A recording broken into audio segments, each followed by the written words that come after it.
So welcome back, and this is how we do it.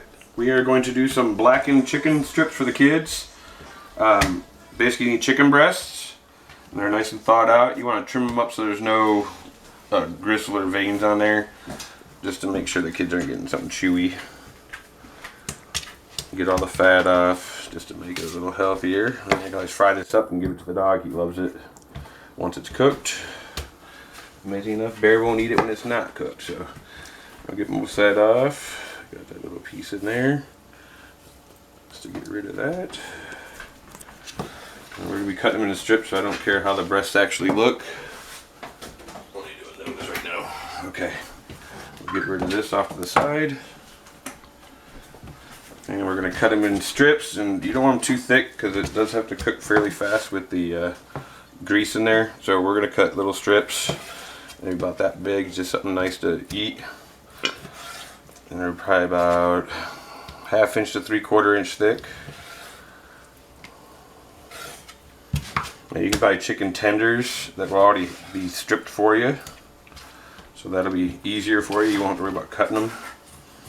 And then we're just going to coat these in that blackening seasoning that I make. There's a link in the video for it, so you can learn how to make your own blackening seasoning. Make sure you turn your stove on and get your pan hot before you start. It should be nice and hot. You can put it over here. I'm using a blackening pan. That's cast iron, basically. It's big enough room that, with the difference between cast iron and your other pans, is the cast iron, when I put this meat in there, is going to stay hot. If you use a thinner pan and you put meat in that hot oil, it cools off real quick. It doesn't want to crisp up as fast. So we're going to do medium high. Now that it's hot, I took it off because it was smoking a little bit. Let me catch up to it. And we're just going to take the blackening seasoning we made and put it all over the chicken.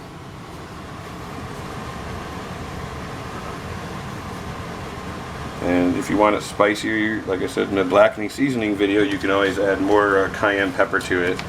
But you just want to coat it all. Is that what that is? Coat it all nice, and then set it in your hot oil. It's already sizzling, so that's good. This is a quick snack.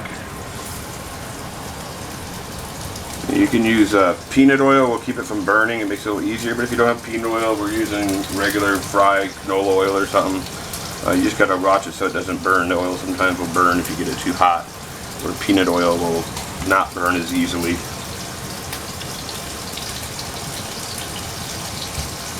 Flip them over and do the other side. And if you're using my blackening seasoning that I make, it's really inexpensive. If you're buying blackening seasoning, you're using about $5 of blackening seasoning to make this, but if you do your own, it's only about a quarter's worth. So make sure you look at that recipe to do your own. When we got it all in the pan, you want to make sure that pan stays hot. It is blackening because you're going to blacken it. Almost looks burnt when you're cooking it.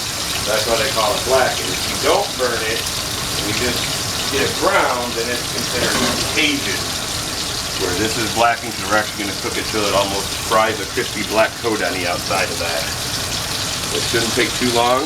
You don't want to touch it until it releases from the pan. If it sticks to the pan, it's not ready to be moved. The tongs. There.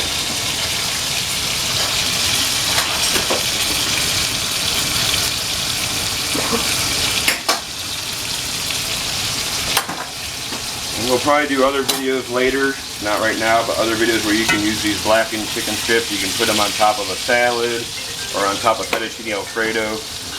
We haven't got to that level of the cooking yet on the channel. We're still on a simple cooking.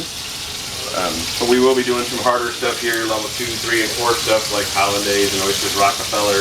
Things that take a little more skill, but with practice they're pretty easy to do. People get intimidated, but most of them are easy. It's just more steps involved. Doing blackened chicken like this, it's only 2 steps. Cut the chicken, put seasoning on it, and fry it. So this would be like a very simple dish to make.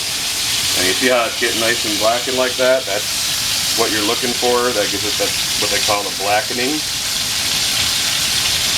And basically what you're doing is you're burning the paprika. This blackening seasoning is mainly paprika. I think it's like 30% paprika. Everything else has less than that in it. And if you turn them a little too soon like that one, that would be more of a Cajun. But we can flip it back over and crisp it up and burn it a little bit more here. You can use butter to do this, but if you use butter to do blackening, which a lot of the chefs do, it burns really easy, so you got to really watch it, but it does give it a better flavor using actual butter. Probably not as healthy for you either. If you use a canola oil or a light oil, it's going to be a little bit healthier for you. And this doesn't have a breading really on it, so you're not soaking up any of that grease. It's pretty much all staying in there, in the pan. So we're going to let that keep cooking, keep watching it.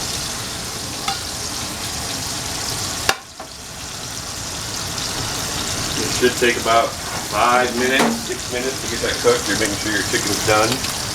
Once your chicken's done, it's just a matter of making it real. You can always turn up the heat to get it blackened quicker. Your chicken, when you put chicken in first, it's going to be real rubbery, and you'll see it like a jello, where now I'm starting to get a little firmer, which means the chicken's starting to cook. That works with all your meats. Steak works the same way. You know, it starts out jello-y, and then it slowly firms up. As it firms up, you're cooking all the juice out. Like right there, you can see it coming out. That's just cooking it from rare to medium well. You should eat your chicken well done. However, we always undercook our meat, so we're going to do med well, because this is going to sit. So I take it off at med well to let it sit for a minute to cool off, and that minute cooling off, it's going to go to well done. So it just leaves all the juice in. You don't want to cook it all the way to well done, then let it sit, because then you're going to get dry chicken. You gotta let it do it on its own. Let it rest for a minute while it keeps cooking up. And that's the same for steak. Any of the meats that you're cooking at temperatures, always go one temperature down, so that when it sits waiting to get served, you're not overcooking it. They're looking pretty good now. Just trying to get them to get more black here.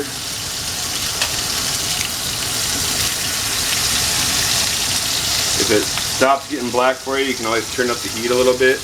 Just keep in mind, if you're not using peanut oil, it can burn really easy. So make sure you have your exhaust fan on. Blackening is a smoky dish because you are burning the seasoning, so it tends to get a little smoky.